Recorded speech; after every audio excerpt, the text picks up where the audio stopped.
I give it a 7.1 out of 10. It's a 3.5 popcorn bucket out of 5. I'm gonna give this one a 77 out of 100. I'm gonna give this one a 69 out of 420. Every movie rating system is broken. Broken! Oh, this movie's a 7.2 out of a 10. What does that mean? Jeremy? Cause. Is that slightly better than a 7.1? Is it slightly worse than a 7.3? You haven't made a rating system. You've made a math problem. There is only one way to fix this. A system so elegant, so easy, and so brutally honest that a kindergartner could understand it. This is the only way to rate movies. Dramatic introduction plays. Dramatic subscribe button plays. Woo! Every Tuesday night, it's the same routine. Same movie theater, same friend, same Dr. Pepper, same hot tamales, 2 straws. We don't use the 10-point decimal system. We don't use the 100-point system because we're not barbarians. What we use is the 5-star system. And it's simpler than even that. But we do it because we're not psychopaths. You can't read. Kids are great for tax benefits. Be honest though, when was the last time that you ever saw a movie that was below a 6? It's something that has bugged me for a long time about any of the 10-point and 100-point rating systems, is that for whatever reason, every single decent movie seems to be a 7 or a 7.2 or a 7.8. And then a good movie, it's an 8 point something. What does that even mean? Cause. I'm not being ironic with this. I'm not even joking. And I think you guys understand this as well. We have a very hard time seeing anything below that. Don't rip my book apart. Dr. Seuss. More like, Doctor, what are you doing?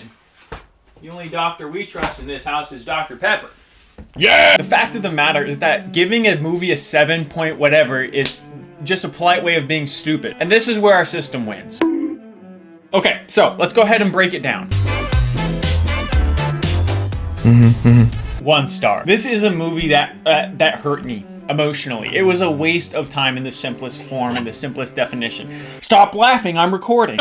Women. It is a movie where if you could go back in time, you would not show up in the first place. The 2 hours that you spent watching this movie were empirically a waste of time that you cannot get back. Your life wasn't even... This movie was so bad that it didn't add anything to your life. It didn't even add a little interrupting child. This movie didn't add anything to your life at all. It wasn't even a good time out. It was a waste of time going out. Now, I think there's a caveat that does need to be thrown in here really quickly for this 1-star movie.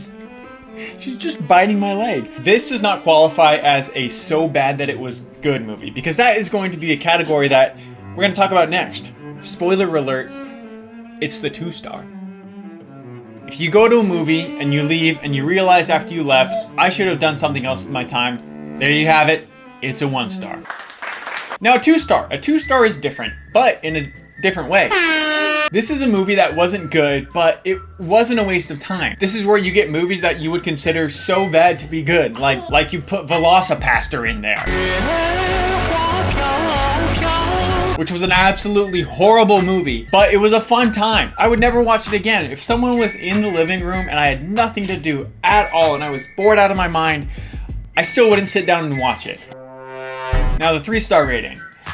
This is a 3-star rating. This is the one that I think people consider a 7 to be. Now mathematically, what I put as a 3-star rating, what everyone should put as a 3, which they will put as a 3 because my way is law, is the same rating that a lot of people give a 7. It's a movie that's good, but it wasn't great. It was well worth going to. You really enjoyed it, but you wouldn't recommend it to anybody. But in a few years down the line, I mean, who knows? If you're bored and someone's watching it in the living room, you'll sit down and watch it. In essence, the 5-point scale gets broken down to 3 things, and we'll elaborate them on more as we get to the 4 and 5 stars. The first is, was it worth your time to show up? Now, anything above a 2-star is going to be a yes, quick answer to that question. But it becomes very simple in the flowchart, where if the answer is no, it's an automatic 1-star. Second thing is rewatchability. You have to try to put yourself in the position where if you're in your own shoes a few years down the line, and someone's watching it in a room and you had nothing going on, would you join them? If the answer is no, but it was worth the first 2 hours when you watched it, then that becomes a 2-star. If the answer is yes, then it becomes a 3, 4, or a 5. So how do you determine the difference between a 3-star, a 4-star, and a 5-star? I wish someone would make a video about this. Dr. Beebe. The difference comes in would you recommend the movie or not. Stop laughing, I'm recording. The difference comes in whether or not you would recommend that someone else watches the movie. If we're already sitting at a point where it wasn't a waste of 2 hours and sometime in the future you would sit down and watch it again, would you recommend the movie to somebody? If the answer is no, but you would watch it again and it wasn't a waste of time, then that gets you solidly at a 3-star. If it's a movie that you would go out of your way to recommend to someone, or if the conversation came up, what movie should I watch? And you happen to be sitting there, and Jeremy's sitting there and he says, Cause. And you could look back and say, hey Jeremy, how about you go watch this movie? I think it was pretty good. That is what bumps that movie up to a 4-star. And finally, the 5-star. Now this is a category that people have the most contention with from people that I've talked to about this scale. And this is the thing you have to understand about the scale. It's not a ranking system, it's a rating system. A ranking system forces you to definitively put one movie above another. And this is why we come up with these decimal points when we're talking about ratings as if we're watching a movie that's a 7.2. It's because we want to feel that if we watch a movie that's worse, we could put it at a 7.1 and not feel like we're actually demeaning the movie. Can you be quiet? Clap, clap, clap. We want to feel like we're not demeaning the movie and saying the movie's bad just because we think it's worse than another movie. And that's the beauty about this scale, is that it allows you to put movies in 5 different bundles without feel like you're compromising on any movie. The 5-star is a movie that fits all the criteria before. It's a great movie. You definitely watch it again. You'd recommend it to someone. It was well worth your time, but it has something that's different. Now what that is different for you, and it may be different for me. If at the end of the movie I'm feeling a certain way, like whatever, maybe I can't even explain it. I mean, I'm a smart guy, but I just don't understand what that feeling is. I don't understand feelings. I just beat my wife. But if there's something different, then you will set this movie apart to a higher level. The credits go off and you're just sitting there like... And that's the perfect rating system. But wait, there's more. Bonus feature! 0-star and the greatest of all time. Everyone has... Did you just rip some... You freaking ripped my book apart! Can you see this? She ate the page. This is the page laid flat. Like there's no crinkles in it. Holy cow, you want to overexpose a little bit? Okay, you can't see it that well, but if you look like here and up here, this is all laid flat. She ate it. She's chewing on the book right now. Stop. What do you have in your mouth? Golly. You don't get a pass because you're cute. Give me the paper bag! Alright, stop bugging me. Yay. The worst movie of all time. You have to have one that's the worst, and you have to have one that's the best. No matter what scale you try to think of, it's part of human nature. It's the way God made us. For me, worst movie ever, Babylon. How do you boys do? Margot Robbie, Brad Pitt, that was a dumpster fire of a movie. It was not just a waste of the 3 hours that I spent in the theater. I had to go to the bathroom partway through. I went, no fear of missing anything. Unironically, and not even exaggerating, I got out of the restroom, sat down on the bench, and contemplated my life decisions. And now look at me, gorgeous. And the greatest movie of all time, of course, in my opinion, it is Cars. Cars. The movie, check this out. Do we look the same?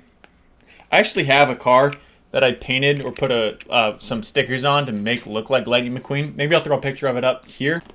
I'll put it right there. Ka-chow! Here's the simplicity of everything, is that this scale, it works. It's simple, it's emotional because it lets you feel, and is honest. It's a way to categorize movies in an easy to understand fashion that doesn't come up with these stupid middle of the line ratings that's a 7 that would technically be a 4-star, being mathematically rated as a 4-star, but you know it's a 3-star by the system, which is the right system. You see, the genius of a 5-star scale is that it's not mathematical, it's human. It lets you enjoy the movie for what it is. It doesn't make you feel like you're boxed into some stupid critique or critic shoes where they have to make up some bologna about how a movie is all artsy, so therefore it's fantastic. Like, who gives a hoot? Ooh. What animal hoots? Is that an owl?